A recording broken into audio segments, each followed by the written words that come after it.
Women's Center for Change has conducted a workshop on Be Smart and Be Safe, Bijak Itu Selamat, for all Penang primary counselling teachers. Has been emotionally abused. These teams are meant to be able to provide.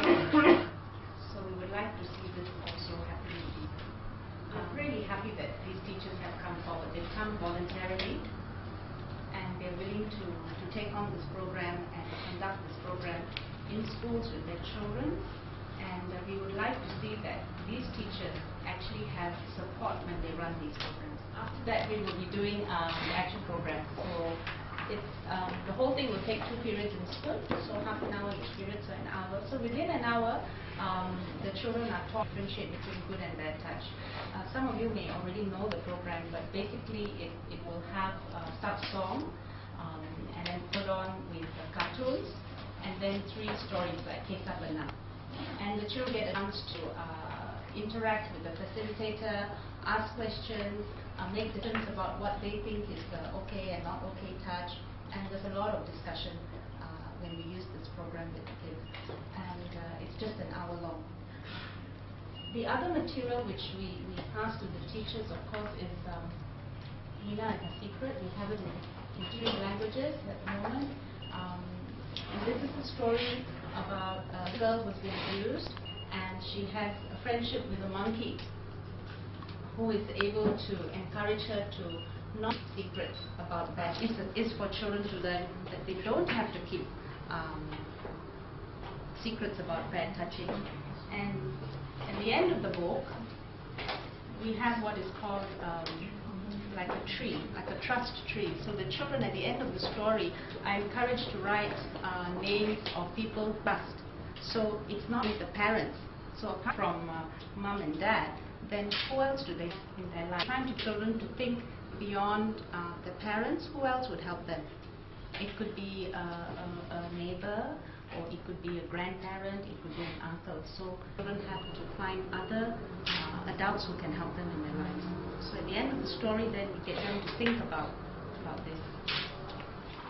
There are 4 cartoons of bad touch, and the children get to decide using the wheel what the action would be, whether they would say no, or whether they would, somebody says something to you, what do you do? They say, buat tak tahu, or just ignore the person. So the kids get to choose what action they can take. So the major hint is if it's a green action which they choose, it's a safe action, and if it's red, then it's not so good. And if they're really not sure, they can turn to the back for the answers. And at the back there is the child line number, and as well as our number here in WCC and PPW. So this is a teaching tool which we also use with very relevant to the children. And we get the children to think about when something goes wrong, when you're getting a bad touch, what is your inner voice telling you? And for the teacher, so all this is material for the kids. So for the teacher, they get this book, which basically is divided into 3 main sections.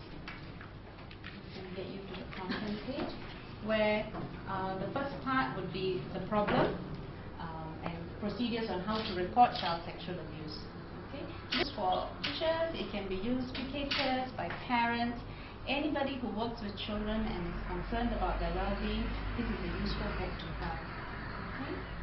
Part 2 of the book is about prevention, how to tell a child, what to tell a child. Okay?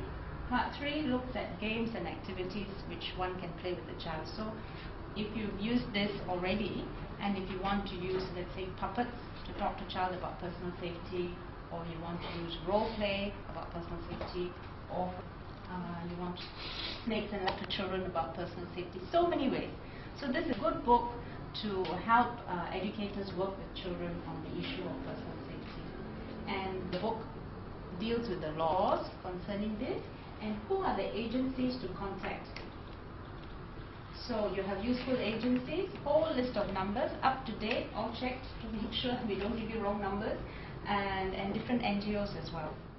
Not by what Prema is saying, we're basically empowering the children with our preventive program, and we're empowering teachers, to know what to do if the kids go and teachers, yeah, to know what to do if the kids go and there's a disclosure.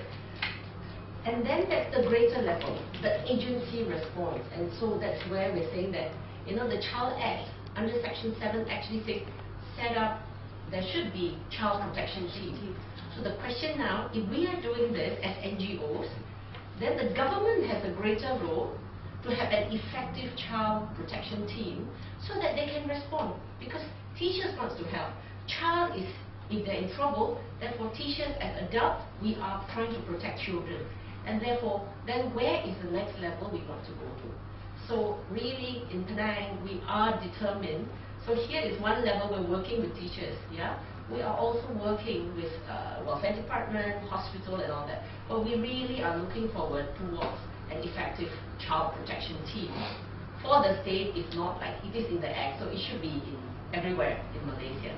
So I think this is where we need to look at the greater role and on everybody, you know, trying to protect and make sure our children are safe, you know, at all levels. And that's very important that we need to be pushing in the state of, you know, the number of issues that we're having now facing children today. You know, almost every week we're having quite serious problems with TPT. It actually means that it's an effective, and NGO anytime would be able, we want to work complementary with these teams because we are doing preventive work. Yeah? So how do we work towards accessibility? Teachers are able to call a welfare officer, you know, someone to respond to anything. And as far as the welfare officer, there's designated child protector officer in each welfare district. We know there is. But as a CPT, we ourselves are not clear that children are facing, and we are very concerned